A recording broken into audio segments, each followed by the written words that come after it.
But we're going to get the webinar started, and I'm so excited to spend some time talking to one of my favorite colleagues, fellow futurist and friend, Laura Nissen, coming to us from Vancouver, Washington. And we are going to have a great conversation, ostensibly focused, or at least beginning the conversation around her new book, Anticipatory Social Work, Tactics and Tools, which highly recommend, whether you're in social work or not. If you're a social worker, it's wonderful to think about how foresight could play a role in your work. If you're not a social worker, or maybe you're a futurist, it's really a great foray into a different field that maybe you haven't thought about how to futurize it or how foresight would play a role there. So we're going to have a conversation about that and so much more. If you might have seen in the blurb, but in case you don't, Laura was former dean and professor of social work at Portland State. She got involved in futures and it was one of the fastest learners that I've ever seen in futures and one of the most dedicated. There are people that get it, and she's one of those people. And I'd love to see how this has developed over the years. I was an advisor and mentor for the Futures Fellows program, the Social Work Help Futures Lab, I should say, with Futures Fellows in that for several years, which is a wonderful initiative that Laura led from the Robert Wood Johnson Foundation. And we can talk about that and other things along the way. But let's get going. Laura, welcome. How are you doing? I'm doing really good. Early this morning, I'm doing really good, and I can't even hardly remember a time when I wasn't like deeply immersed in this and constantly fascinated, amazed, and excited about futures work for sure. And you've been a huge part of that. So thank you for being so good to all of us in social work. You and everyone at the Institute have been so welcoming to us. And we say a lot, and I think it ended up, it might have been Lynn Jeffrey who said, at one point I said, I think Foresight really has the potential to change social work. And she said, and I think social work has the potential Mm, to really change Foresight too.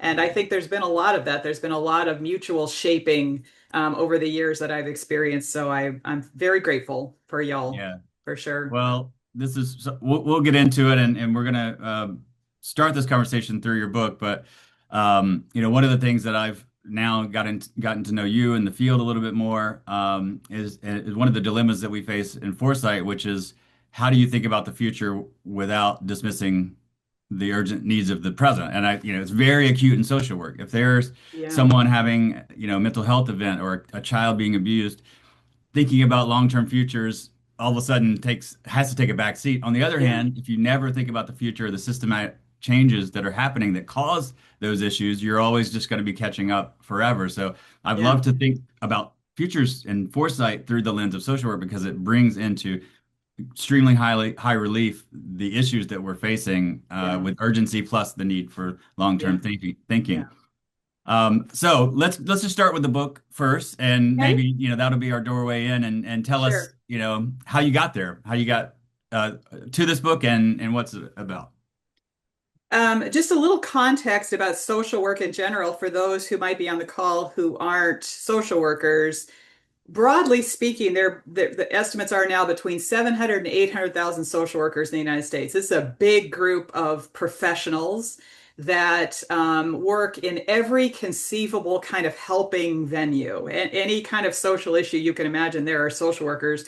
The majority of social workers actually work in mental health, and they are by profession the largest group of mental health providers in the United States. Um, I feel like a lot of what social workers do, when you think of it, when you watch The Pit and the wonderful social worker in The Pit, which do we stand up and cheer every time she comes on, or he? There's actually a man this time, this season, because that's rare. That we don't have a lot of great depictions in the media of what social work does. I think a lot of people think it's mostly direct service, and indeed it is. That means directly helping a person that's sitting in front of you. But social work has always been also focused on the macro side of things, planning, social policy cultivation, social action, social change. And I think that's really where foresight kind of primarily falls, is sort of in the structural aspects of what Mm, helping means. It's not just it of course is the help you give, but it's also the structures where helpers work and the way we even define what help is and what problems are. All of that is constantly in flux and constantly changing.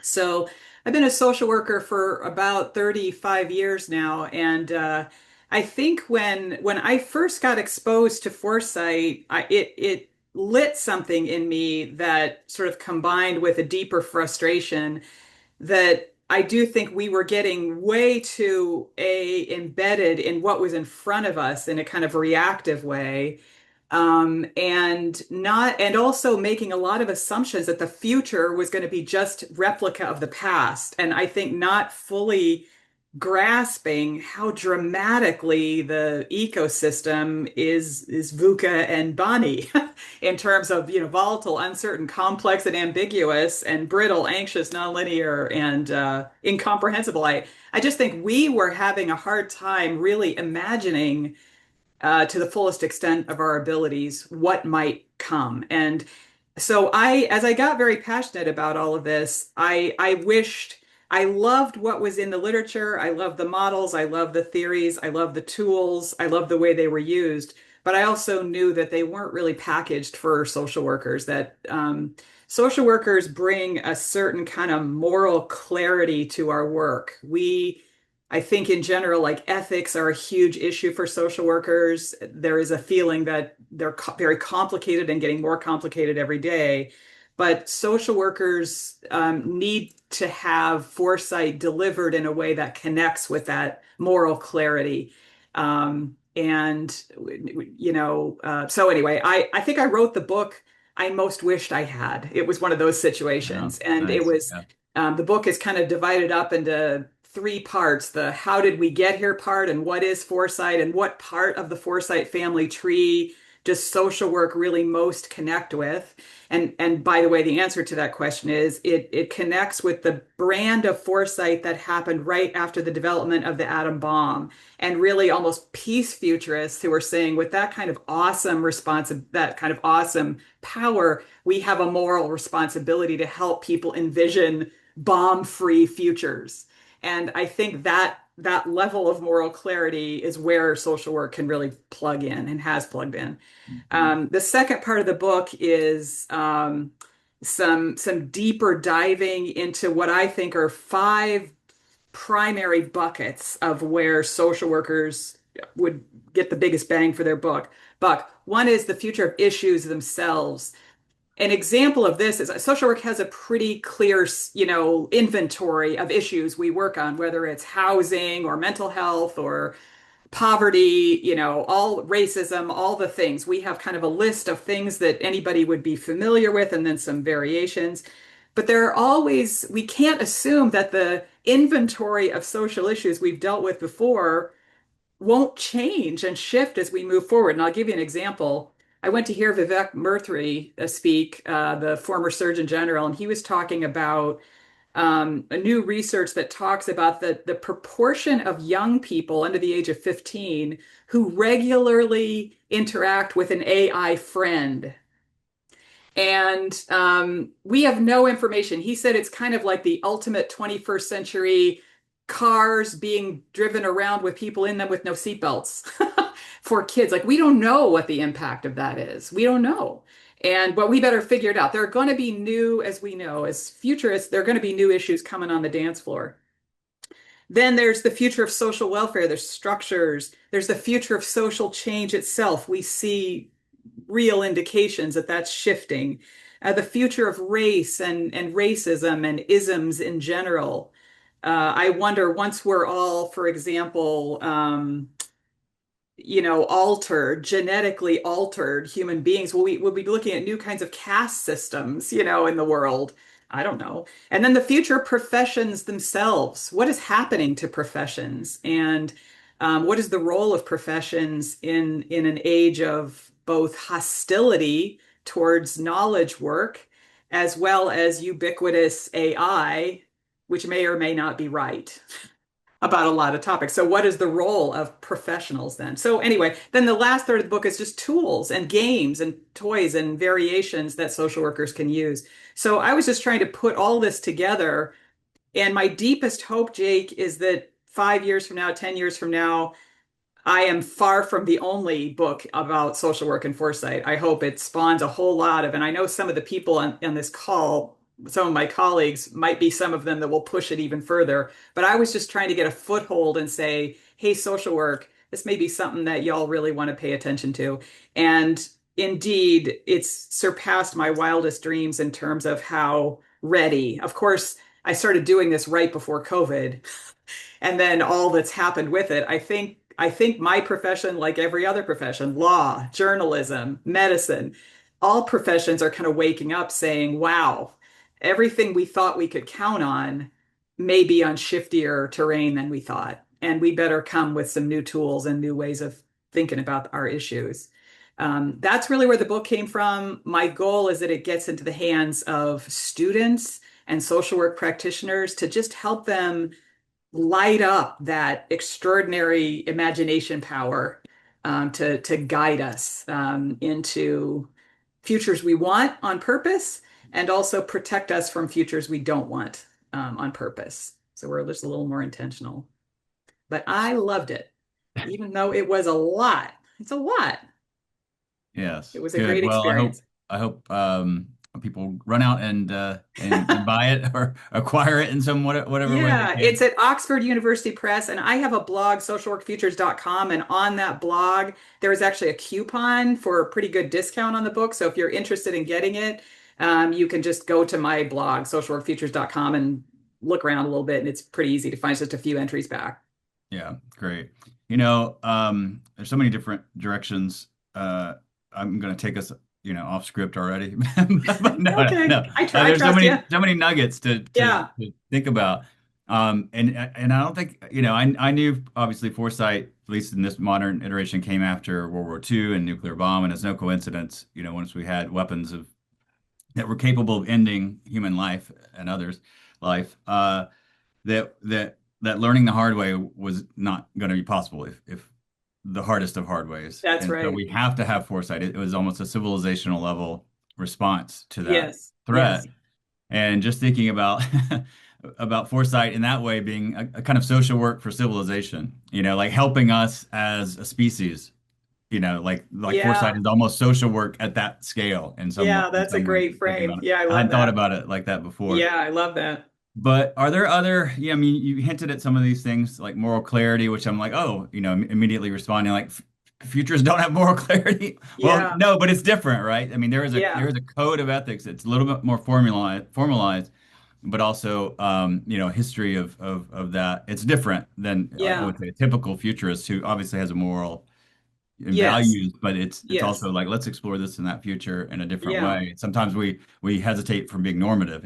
This is the way it should. We don't, typically right. try to use those terms, and it's a little bit, maybe a little bit inflected differently. But you may want to respond a little bit more to that. But there are other things that, you know, not just what social workers can learn from futures, but what can futures learn from a social work mindset? Um, Well, there's so many things I think as I went down the road. I mean, social work is a very systems oriented. It looks at systems. It's always looking at the ecology of social issues. It's not, you're never blaming or focusing on a person. Any social issue is about the interaction of a person or a community and the environment they're in. And so in that way, we're very similar. And Foresight does have a code of ethics that's wonderful and actually adds to and I think bolsters a lot of what's important to social workers. I think the moral clarity I'm talking about, social work also in its long history has ethical complexity in terms of the slippery slope of going from being a social change agent to being an agent of social control. And there are examples in the history of this country and other countries where social work has gotten pulled into structural violence that we must continue to learn from. We have been, social workers have been employed in lots of settings, Japanese internment camps and all kinds of different things, removal of native children from their families and other kind of places. I have a whole bibliography of kind of social work's dark chapters. We like to think, and I believe truly that social work has done more good than bad. However, it's very possible without that constant moral clarity and constant moral work and reckoning for us to get pulled into social control roles that really Mm, aren't about democratizing the future or democratizing anything. They're about getting people to sort of stay in line. That's not mm, what I want the future of social work to be about. mm, And so, what I think, I think social work is at its best, strongest in terms of acknowledging that communities and people themselves are extraordinarily full of ideas and solutions that we're not often enough tapping into. And, I can say a place like Minnesota right now is a laboratory for viewing and understanding and celebrating the extraordinary power of community to just show up for each other. mm, And so, Foresight, I think, can learn something about that in terms of not walling off what's happening in Foresight as sort of a private thing, but really connecting with the Foresight intelligence of whole communities. mm, I think we've only begun to explore what that might look like, even in social work, because Foresight itself is so new to social work. But I hope we see more of that. Um, mhm, yeah. My big fear is I think, sometimes I know there was one thing I read when I was putting the book together about, you know, um, the differences between foresight in the public sector and foresight in the private sector. mhm, And for the most part, social work is a pretty, and they both can contribute a great deal. Social work tends to operate in the public sector more often, though not exclusively. And that's one of the things that happens, particularly in health as social workers start working for big health corporations, then there start to be boundaries around what they can and can't do in kind of a different way. mhm, Or frankly, just because you're in the public sector doesn't save you because there are states in this country where social workers can't actually legally do what's in their code of ethics to do. It's mm, against the law in the state that they're in to fully mm, operate as a social worker. So, but at any rate, I think what can social work best provide? It's really connecting with community wisdom and the wealth of community imagination and potential. Social mm. workers are great at that. Are great at that. Yeah, yeah. A great skill set that I have learned and been surprised by how useful that kind of thinking is Yeah, to it's foresight in very general. versatile. Yeah. I Yeah. often say social work is the most versatile master's degree a person can get. Just a good word for anyone who's thinking of becoming a social worker. There This you book, go. by the way, is geared towards anybody in public health or community development or all those kind of ancillary types of work show up at things that I do all the time. And there's a lot of give and take across all those boundaries. So it's far from just being social workers. Um, I want to ask this question not to get into the weeds of what's happening now, but I think a little bit of a concrete example. When you said there are certain places where it's illegal basically to follow the code of yeah. social work and do your job.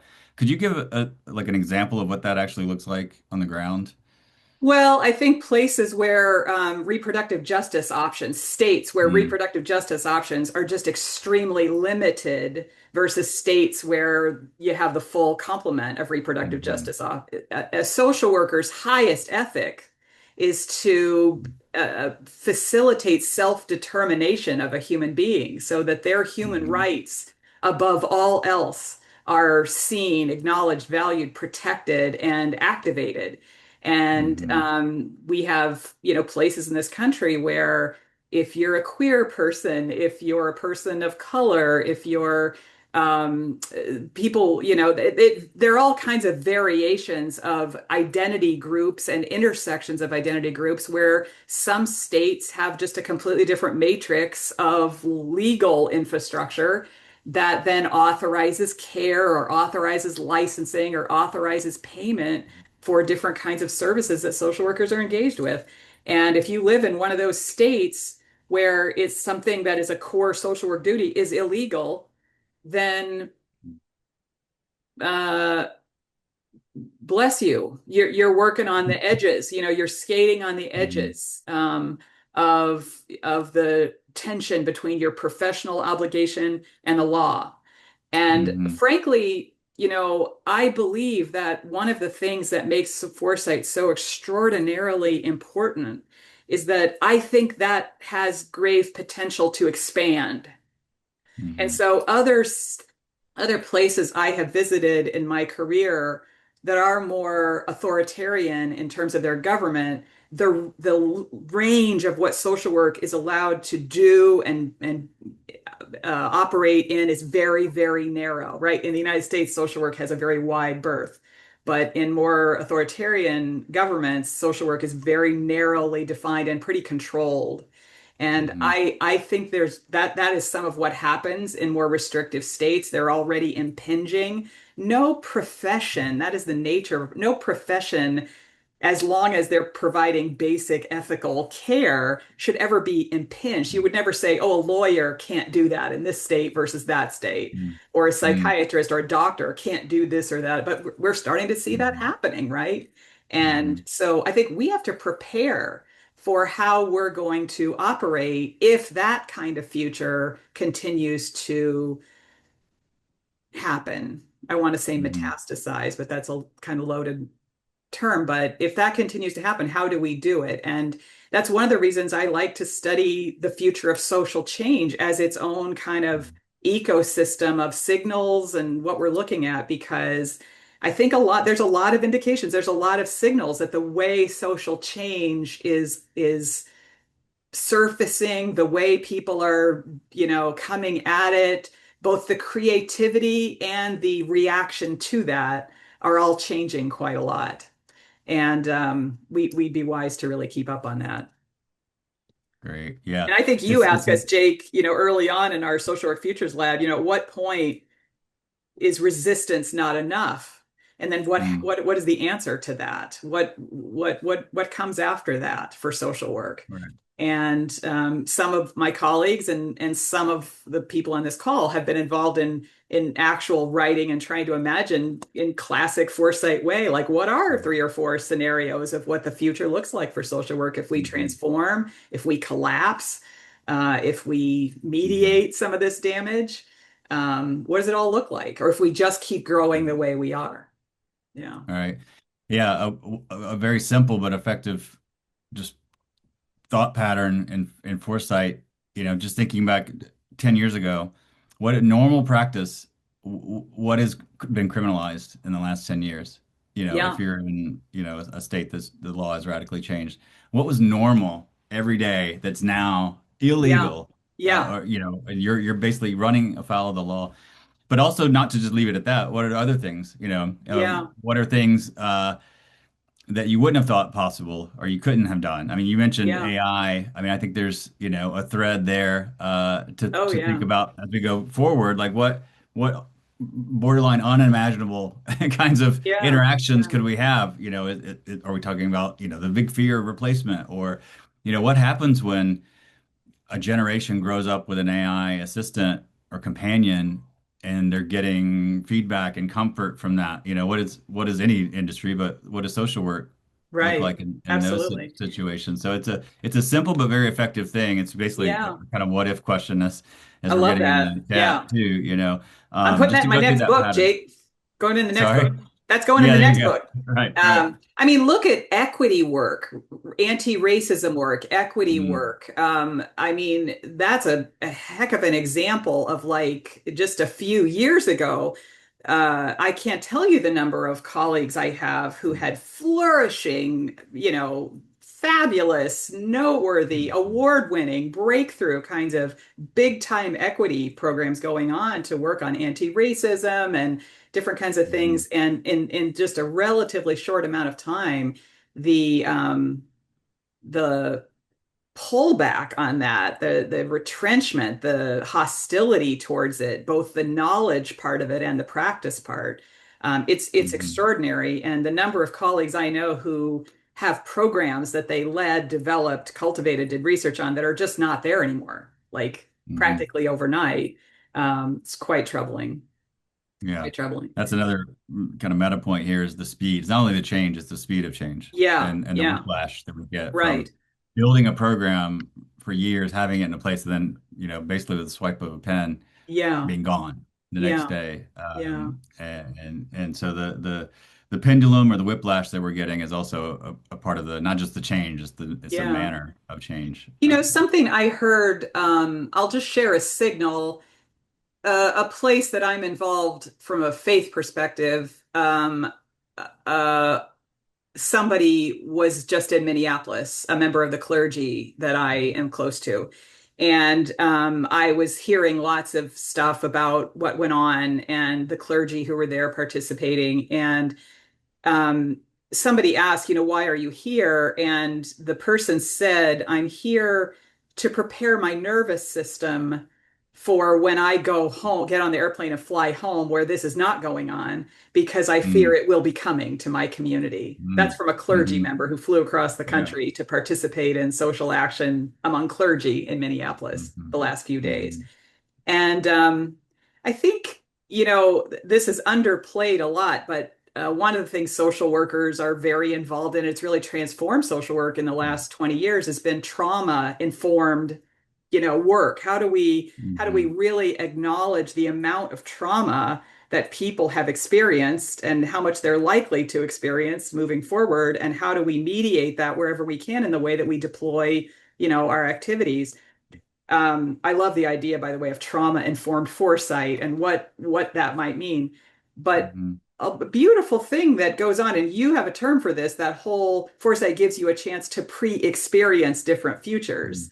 It is a Hmm. way to prepare our nervous systems for things, good or bad, Hmm. that may be coming. And I think be able to hold a focus then when we're faced with real turbulence and real trauma in kind of a different way. So, Hmm. in some respects, foresight itself is a trauma prevention intervention from a social work perspective. It can be. Yeah. Yeah. And because people also feel a sense of control in foresight, I think that you don't always feel in the outside world, but you can practice feeling a sense of Right. agency and foresight that you can't always feel in the real world either. That's kind Hmm. of cool. I love that. Yeah.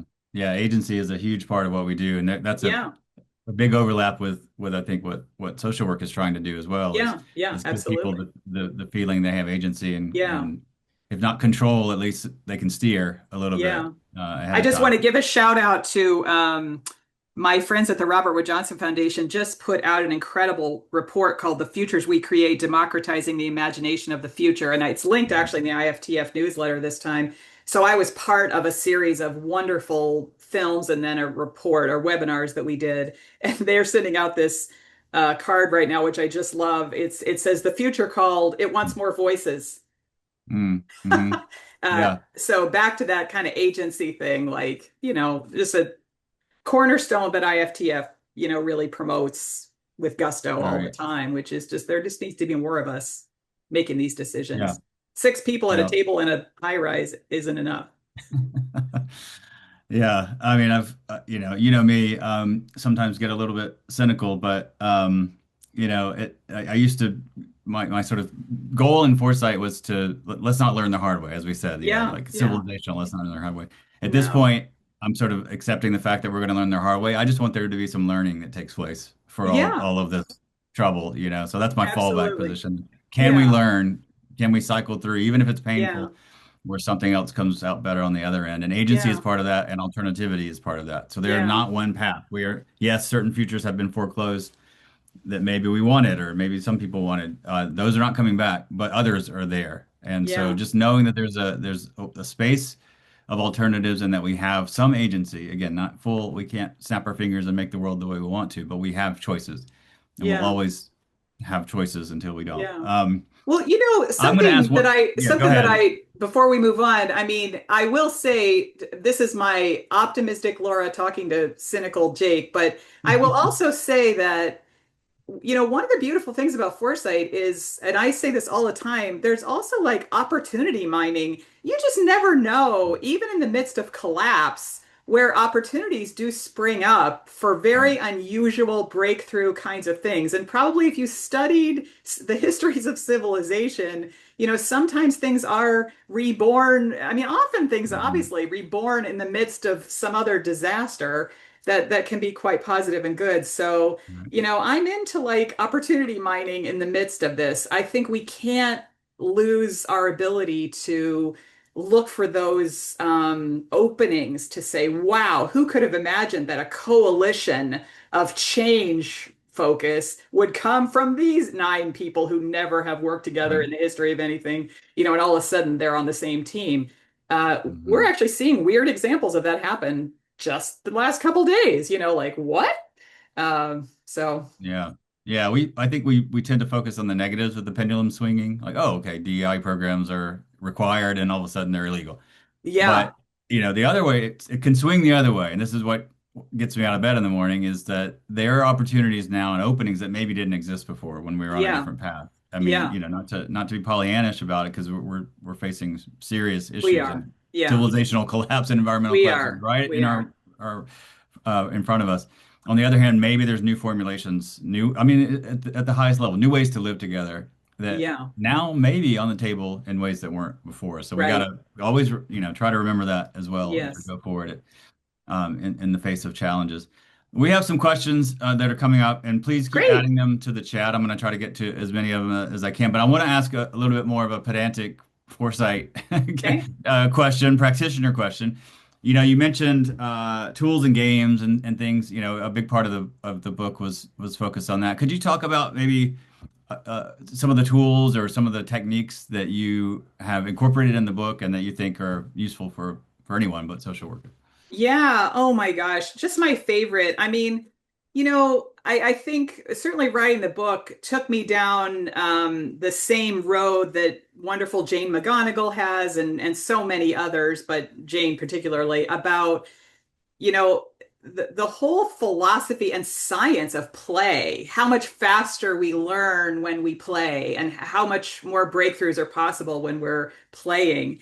And so, just the chance to, I think, look over all of the foresight tools that I knew of, which are many, and kind of distill down maybe a top 10. I know social workers love the futures triangle. That's one I often start with because it's like a great foil. It's very deep. You could go very, very deep with it, but it's also a great beginner kind of tool. I think in any one of the areas, you take housing or mental health or anti-racism work, you could sort of look at the pull of the past, the push of the present. No, let's see here, uh, all the things. Anyway, Yeah. how we're being pulled in these many directions. That's a really cool one.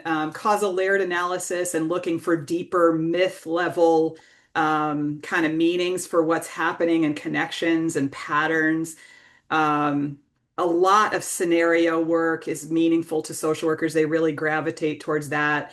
And Hmm. then I love Jose Ramos's stuff around the inner work of foresight also. So for social Hmm. workers, I think being sort of reflective by nature and, really thinking about themselves as an instrument of this work, not just the work, but the human who's an instrument of the work. I think, his stuff about the inner work of foresight. So we have a bunch of kind of even guided meditations and different kind of tools that are focused on helping somebody sort of prepare themselves for their own future and thinking Yeah. personally about the future, not just structurally and socially, but thinking personally. Hmm. So embedded in all of that is just the fun and intensity of signal, lots of signal work. Of which it's never ending, and that's been a lot of fun. So yeah, I think those are the big ones. My colleagues on here might jump in with some more, but I think those are the biggest ones that we find the most mileage Which with. Right, which is a mix of kind of big paradigmatic systems thinking, Yep, but also let's go find examples right now that's of the right. future in the present, signal That's scanning. right. And Oh, that's artifacts of the future and experiential futures too. As I looked at your face, I realized I should say that for because that's I know we learned so much of that from you, and also that really brings it to life. And we had a social work futures conference a couple of years ago in which Jane very generously allowed us to use her beautiful monuments from the future activity and Mhm. really come up with, we did this whole beautiful activity, which we're producing a monograph on. It's not out yet, but it will be soon. Where we said basically any one of these issues, reproductive justice, let's just take that example. Let's imagine a time 20 years from now when that issue has been solved and we erect a Mhm. national monument to sort of acknowledge that we've made a breakthrough there. Um, what does that look like? And what does a plaque Mhm. say? And how did we get there? And all of that. And so we have about 20 of those, and they're just beautiful. They're really beautiful examples. So, um, yeah, our creativity nourishes us at a time, I think, when we really need it. Mhm. That vision Yeah. and fuels a little hope.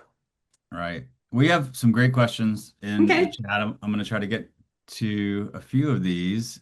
And okay, we have some in the chat and some in the Q&A. I'll try to catch as many of these as I can.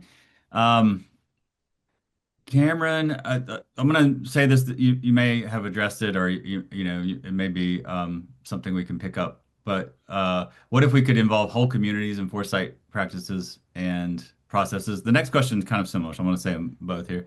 What participatory foresight methodologies would be most productive to use whenever one works with social transformation? So, kind of participatory, who's involved, in that zone. If you had any Yeah. thoughts around that. I mean, Jake, I know you did that one big project. You have worked with mayors over the time. So you've sort of worked with local politics and getting local politics involved. I know I've done foresight consulting in my region for political groups in the past. So that's one level. But gosh, I mean, I look to your like that amazing project you did in Hawaii around the future of Hawaii. And it was a big experiential futures event where people literally walk into a place and they're actually in different futures as they walk into it. And then there's all the requisite kind of work that goes on after to reflect on that. I think with the use of technology and that there's lots of ways to just get the word out to lots of people technologically and then get lots of input. But more important is really creating experiences for people to share where they can sort of literally feel like they're touching the future or participating in the future or creating some Mhm. element of the future. I think those things are super inspiring. I don't see enough examples of it, but I look at places where big social change is like we're watch every night we turn on the TV, or if you're a person that has it on 24/7, you can't get away from it. But we're seeing people jump, I think, from maybe stuff they've thought about to like fast forwarding. We're in it, that we're in new scenarios in certain Mhm. parts of the country right now. We're in a whole new future that has kind of never been at least not in recent history, kind of exactly where we are right now. So Mhm. I don't know. I don't know what happens exactly on the other side. It'll be interesting to watch how communities now recover and, the degree to which transformation will continue to occur. Mhm. But I just think everybody in the country is thinking differently about civic engagement, I think, right now, Mhm. and thinking about how to participate in, if not protecting, transforming their communities in Right. very specific ways. There's lots of thinking about that going on differently. Yeah. I just saw that the state of Washington, I don't know all the specifics, but I guess just yesterday, I saw it pop up in my newsfeed that the state of Washington at least passed a bill or passed the first version of a bill to require any law enforcement, state or federal or local, to be mask free when they're out Mm. in the community. So states are starting to pass laws like that, that you Mhm. cannot be masked and have Mhm. any kind of law enforcement role. Um, yeah, Yeah. I mean, part of, I think, another overlap between foresight and social work is the need to change mindsets and yeah, to open vistas. And okay, you're on this path, and that's kind of all you can see if you're struggling, but there are other paths, and you need to change your mindsets. And so the experiential part, obviously, I'm biased. I think it's really important because people often, for lots of reasons, can't imagine different possibilities. And Yeah. so instead of trying to sort of drag them in their with their abstract mind, take them there and see Yeah. what it's like. You know, Yeah. look at your life in 10 years, or look at your this city streets in 10 years in a way that, you know, maybe one way you don't want, maybe a way that you do, Yeah. or heading in that direction. And instead of asking them generally what you want, show them possibilities and have people Yeah. respond to that. So I Yeah. found that much more effective than just generally, hey, what do you think the future is going to be like? Right. You know, Right. you need that concrete Yeah. vividness to it. Yeah. And then once Um, people experience that, I mean, you know way more about this than I do, but I think one of the things I didn't expect to become to spend so much of my career on is I've really become a scholar of watching how people interact with foresight, how mm, they engage with it, how they either run with it or shut it down. They don't want to do mhm, it. They don't want to think about the like I can't tell you, and I have a whole different way of coming at this kind of comment of like I just can't handle now, let mm, alone the future. I don't want to think about it, you know. right. And I think it's really fascinating once people do, as I watch people interact with this material and certain people gravitate towards it and they jump in like it's a big body of water. They just jump into Mm, it with their whole heart. And they're really transformed by it themselves, I think. They feel that sense of agency and that their own mhm, imagination. But I think you're so right.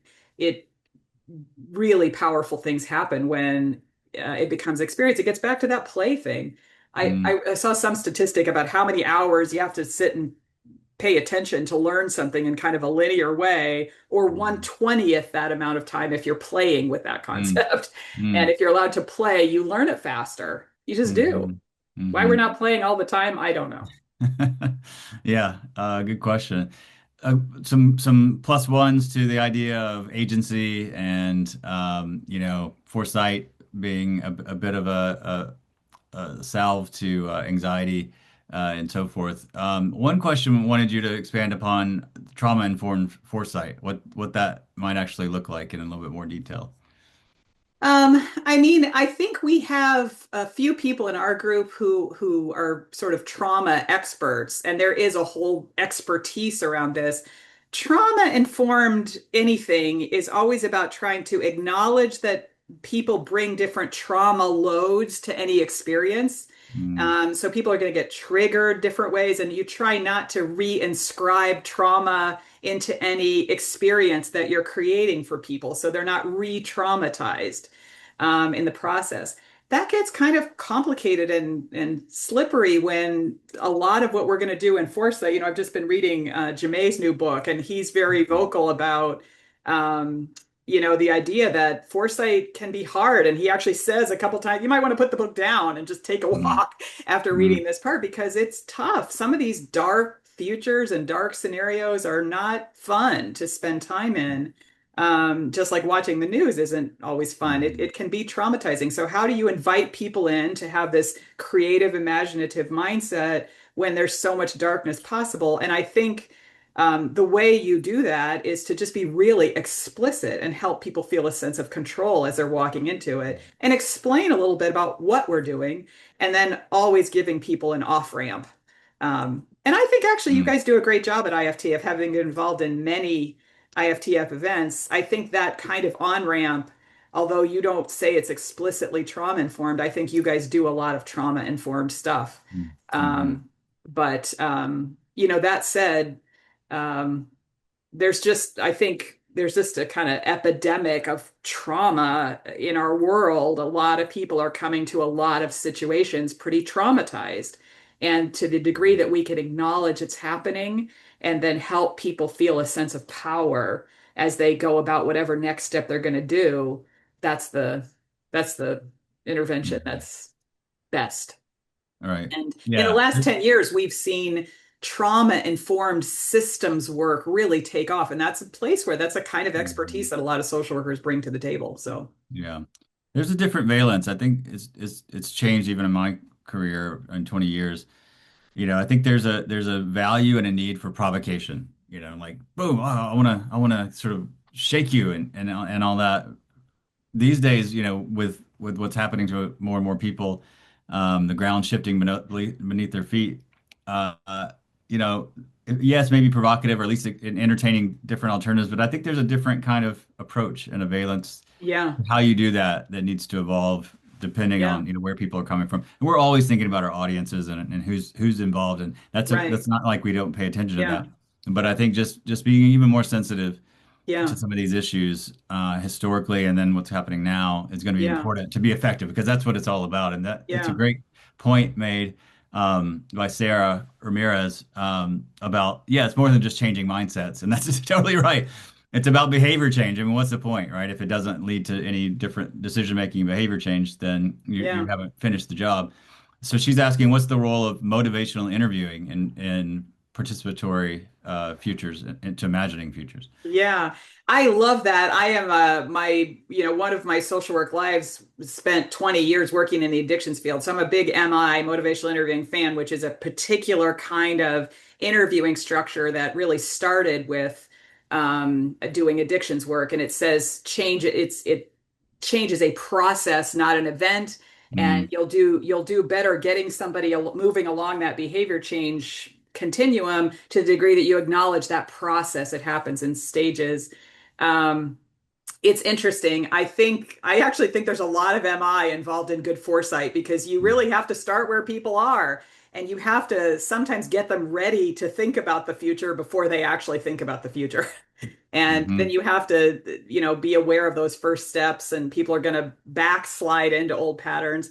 I think one of the most poignant things I have witnessed myself, and I've heard, all my foresight colleagues talk about, is coming through a really wonderful big foresight project and then having breakthrough ideas and then watching a system just pull back to its old status mm, quo and kind of abandon that good work. I mean, yeah, that's right. demoralizing for all. And Mhm, it doesn't happen all the time. But the truth is, just like addiction treatment doesn't work all the time, the truth is sometimes people have to go through these exercises a couple of times because the right. status quo is so powerful. The Yeah. status quo to just believe the degree to which people want to believe that the future is going to be more or less exactly like the past and there's some Mm, sort of gravity and we can depend on it being there the way it is. yeah. We all really want to believe that's true badly, and it's powerful. Mhm, It's a mhm, powerful grip on our psyche. So foresight's, I think, always going up against that. And mhm, um, capitalism and the whole communication apparatus that goes along with it, it does a funny thing. It spends half its time scaring us to buy stuff because we're scared of the future, mhm, or leaning into that kind of nostalgic vibe that, oh yeah, just buy this thing and you'll feel like you did mhm, when you were a kid and everything's great and the flowers mhm, are all blooming. right. So it's just kind of a funny communications environment and political environment. Yeah. Right. Fetishizing resolution and completeness Yeah. by purchasing generally in that Yeah, model, well right? said, well said. Yeah. So anyway, I think I love that. I social work absolutely. Like we would be so smart to write a piece about how foresight and MI like go like this. I don't know that I'm Mm. gonna have time to do that in my lifetime, but whoever suggested it, totally you must do it. If you don't have your PhD, go get your PhD and do that as your dissertation. Like fabulous idea. All right.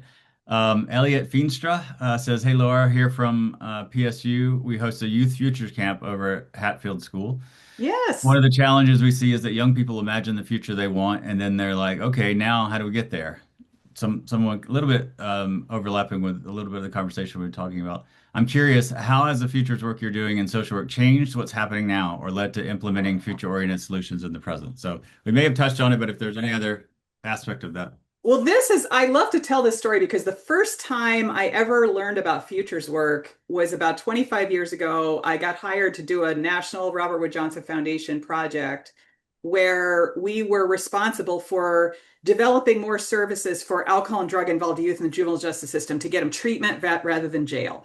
So we had a 5-year runway, a lot to do. And my boss said at the time, I want you to hire a futurist instead of a strategic planner to get this project off the ground. And to which I said 25 years ago, that sounds great. What is that? And where do I find one? And yada, yada. And here's what was great. And this comment directly relates to this. I think a lot of people I think of strategic planning and people think futures work is let's find a place we want to go and then set up all the tasks and timelines and visions and all that to go to that place. But what this Mhm. futurist did with us, which is classic foresight, is saying, yeah, that's great. Do that. Decide where you want to go. That's a perfectly thing to do. That's just the first step of 20. The next steps have to do with, in addition to that course of action, I want you to imagine 4 or 5 other ways the future might go.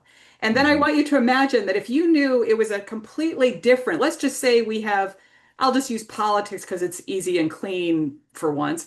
We have a presidential administration that's very friendly to our issue, and they open doors and facilitate lots of changes so that we have more Mhm. treatment than jail for kids. Or let's say we end up with a very hostile presidential administration that hates what we do, wants to clamp down, wants to eliminate a lot of what we do. How would our strategic plans be different? Well, we ended up with 4 or 5 scenarios.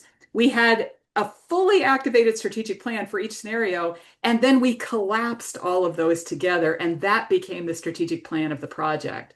And that's why I really believe that little project, which was supposed to be a 5-year project, it persisted for about 25 years. And I think part of the reason it persisted is because we had such agility. No one of those scenarios came true, but some Mhm. part of every one of those scenarios did come Mhm. true. And we Right. were ready and we could opportunity mine along the way because we had Mhm. thought through, oh, if that happens, then Mhm. we could sort of navigate turbulence so much better. So I think in terms of Elliot, and by the way, I've been wanting to talk to you about that program for ages. Um, I think, just thinking about what we want to do in the future is not really foresight. It's the beginning of foresight, but it's not really foresight. It must include the consideration of multiple futures, and it must interrogate used futures, or that idea that the power of the futures that are handed down by powerful entities who are telling us this is how it's going to go. Mhm. We have to interrogate those used futures as part of this work too. So that's what I would say. It's a beautiful thing to know where you want to go. But the truth is, what we learned is that halfway through a 5-year strategic plan or a foresight plan, halfway through, you may realize that that place you thought you wanted to go, that's no longer the right place to go. It's Mhm. actually over here. But fortunately, we had thought of that, or we thought of Right. some variation of that. And so we Mhm. have better ideas. So foresight is about thinking in multiples. It's about playing, Mhm. chess. What's that variation of chess that's on multiple chessboards? I'm not I am Mhm. a Star Trek fan, but not that much of a Star Trek fan. Spock's chess. What is that? Mhm. But anyway, that multi-level kind of thing. You have to be having multiple futures. You have to interrogate used futures. Otherwise, it's not really foresight. And I would love to and be honored to help you think through that, Elliot, in any way that I can, right up the street. Yeah, the 3D chess is a very resonating image, but to me, it's even more complicated than that. It's like if each level of the board has different set of rules that are Yeah. changing in the middle Yeah. of the game too, so it Absolutely. Yeah. makes it even That's so hard. true. Yeah, that's a great. Um, okay. Let's see. Cameron says wants to know your thoughts about specific therapeutic practices or modalities that could help us expand our capacity for challenging futures work. Are there ways to incorporate specific approaches into foresight processes, for example, CBT or ACT approaches? Yeah, I mean, there's a lot of literature. I think we're just at the beginning of really embracing this in social work, but there is a whole body of knowledge around something called collapse psychology, and I collected quite a few resources related to the psychology of change and sort of profound change. And I don't think we've well incorporated that. This is again where MI comes in because MI specializes motivational interviewing in resistance to change. And sometimes, again, people get in the middle of foresight and they get in the middle of thinking about these futures, and then resistance comes up because it gets uncomfortable, and you're Mhm. trying to pull people through an uncomfortable experience to get the reward at the end. Um, but yes, I think anything like those kind of psychological flexibility practices, um, as long as they don't interrupt cultural wisdom, which sometimes can, I think, run into odds with some of these, some of those kinds of practices, like psychological flexibility is kind of a Western concept. So to be careful about applying that writ large to community wisdom that may come out of a non-Western, sort of framework. But generally, I think those are really good. Again, I'm also a fan. I can't say it enough. I have over on my shelf like 4 or 5 books on the theory of play. Boy, those were fun books to read. Just like so much psychology about how good it is, how much further we get when we play versus when we Mhm. put our nose to the grindstone. And so, yeah, Yeah. And taking time and creating the spaces of play. yeah, Our friend Alvin Toffler calls them sanctuaries for social imagination, or yes, maybe yes, playgrounds for social imagination, or yes. imagination is another way to think about it. And Yeah. Nancy Smith, my colleague who from University of Buffalo, who's been very much part of this every step of the way of our social work futures journey, has gone deep in a concept around it's a climate change concept and an ecological concept around spaces of refugia.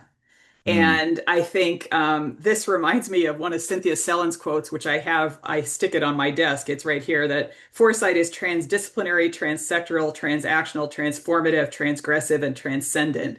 mm, That foresight is a space, and I think you've said this too, where you can do things in foresight spaces you kind of can't do anywhere else. You can talk about things, you mhm, can put things on the table. Um, and and that idea of refugia being a space that is safe, that is protected for ideas to flourish and for mm. people to consider things safely together that they can't do anywhere else. Great. I'm gonna give you an impossible task because you Okay. need to do it 1 minute because I have to wrap up.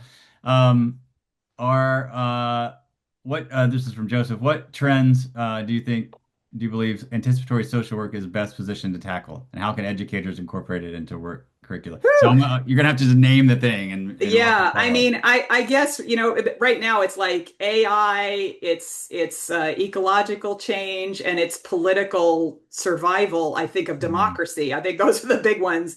yeah, And to participate meaningfully and productively in all those things, this is foresight is where we build the muscles and where we attune our nervous systems to be mhm, able to really lift up a sort of collective spirit of generosity and hope and momentum that so we can envision where we want to get. And a big shout out to models and frameworks I haven't mentioned, like Afrofuturism and those kind of frameworks that I think really elevate. They've been very important in our social work where they make worlds possible that we can't even begin to consider right now. So yeah. thank you to all our Afrofuturist colleagues and all those that do those variations because they really help lift us up. But yeah, those are the big three I think I'm thinking the most about.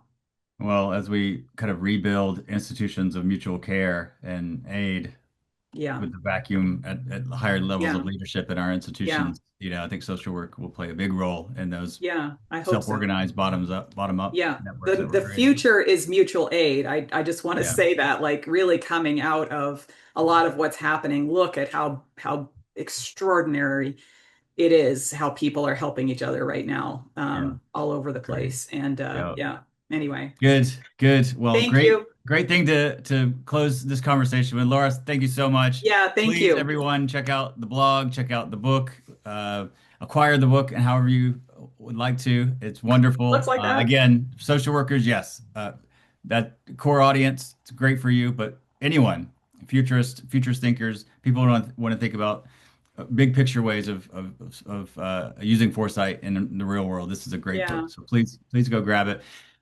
Speaking of future, thank you, Laura. I want to just give a little plug for our next Foresight Essentials webinar coming up, our Foresight Talks webinar, I should say, coming up on February 24th. It's there in the chat, and we would love to see you there. That's going to be with